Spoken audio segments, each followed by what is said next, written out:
When it gets real hot in the summer when we're working out here, we take a break. We have the umbrella up and we come and sit. And we may do nothing, or we may glue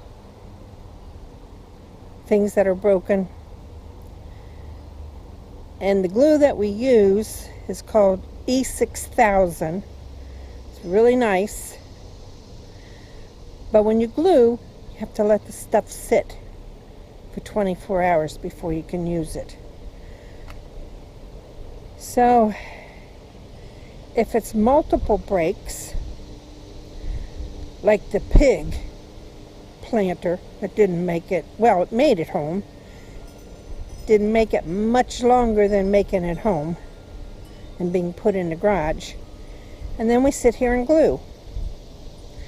And then when it cools down again, we go on out and we work in the yard some more.